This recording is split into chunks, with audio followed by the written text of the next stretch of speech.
এরকম হালাল কাজ করে কামাই করে খাওয়া, এটাও বড় ধরনের একটা ইবাদত সওয়াব। আল্লাহর নবী বললেন, আমারে তোমার পছন্দ হয় কিনা? ইহুদি বললেন, তোমার আমার চয়েস হয়, কিন্তু আমার চিন্তা লাগে যে কাজটা আমার করার দরকার, এই কাজটা তুমি করবা কিনা, তোমার দ্বারা হবে কিনা, তুমি করবে কিনা, তাই আমার সন্দেহ। আল্লাহ নবী বললেন, অবশ্য আমি করবা, আগে চুক্তিবদ্ধ হও, কেমনে করবা, কি দিবে আমারে? ইহুদি বললেন, তুমি যদি এক বালতি পানি কূপ থেকে উঠাও, উঠায় যদি তুমি বাগানে ঢালো, আমি তোমাকে 3টা করে বিনিময়ে খেজুর দিব।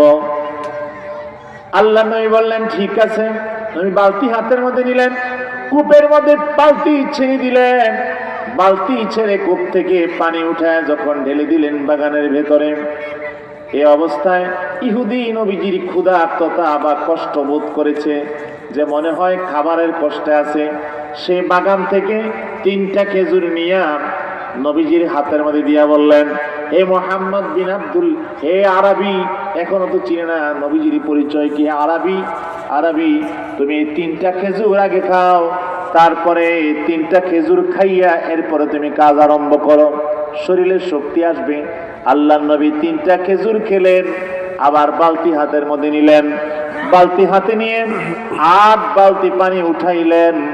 আগে উঠাইলেন 1 বালতি, 9 বালতি, এবার সর্বশেষ এরপরে আবার 1 বালতি পানি উঠাইবার জন্য আল্লাহর রাসূল যখন কূপের মধ্যে বালতি ছেড়ে দিলেন, বালতি ছেড়ে দেওয়ার পরে পানি ভর্তি করে যখন টান দিলেন, বালতির রশি ছিঁড়ে বালতি কূপের গভীরে অনেক নিচে পানির মধ্যে ছিঁড়ে পড়ে যায়।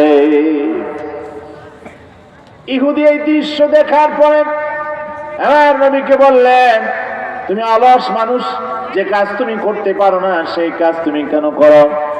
আল্লাহর নবীর গালের মধ্যে ইহুদি তার হাত দিয়ে একটা চড় মেরে দেয়। জোরে বলেন নাউজুবিল্লাহ।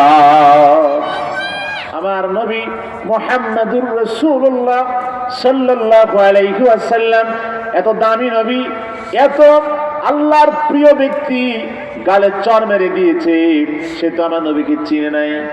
গালে চড় মারার পর আল্লাহর হাবিব বললেন, তাহলে ঠিক আছে, তোমার কাজ আমি আর করব না, যা করেছি তার বিনিময়ে আমি চলে যাই। ইহুদি কয়, না, আগে আমার বালতি কূপ থেকে উঠায় দাও, তারপরে আমি তোমার বিদায় দিব। আল্লাহ নবী বললেন, ঠিক আছে। এবার নবী করিম সাল্লাল্লাহু আলাইহি ওয়াসাল্লাম বিসমিল্লাহির রহমানির রহিম বলে নবীজির ডান হস্ত মোবারক ওই কূপের ভিতরে যখন ছেড়ে দিলেন, আল্লাহ পাকের অসীম কুদরত, নবীর মুআজিজা, আল্লাহ পাক রাসূলকে সম্মান করেছেন মুআজিজা দিয়া।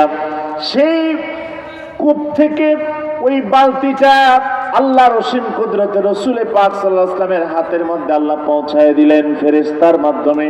নবীজি কূপের ভিতর থেকে বালতি কূপের পাড়ে উঠায় বলি, ইহুদি, এই তোমার বালতি, বুঝে নাও।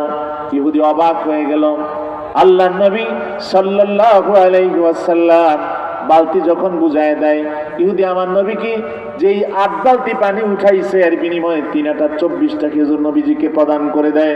আল্লাহর নবী 24টা খেজুর হাতের মধ্যে লইয়া হযরতে ফাতেমার ঘরের দিকে দৌড়ানো শুরু করেছে। ফাতেমার মেয়ে ছেলেদেরকে খাওয়ানোর জন্য, নাতিদের খাওয়ানোর জন্য ঘরের মধ্যে গিয়ে ঢুকলেন। বলেন, ইমাম হাসান আর হুসাইন কই, আমার কলিজার টুকরা হাসান আর হুসাইন দুজন আসলে নবী করিম সাল্লাল্লাহু আলাইহি ওয়াসাল্লাম নিজের হাতে ওই খেজুরগুলো বিচি বের করে নরম করে টিপে টিপে হযরতে হাসান আর হুসাইনের মুখের মধ্যে দিয়ে খাওয়াচ্ছেন।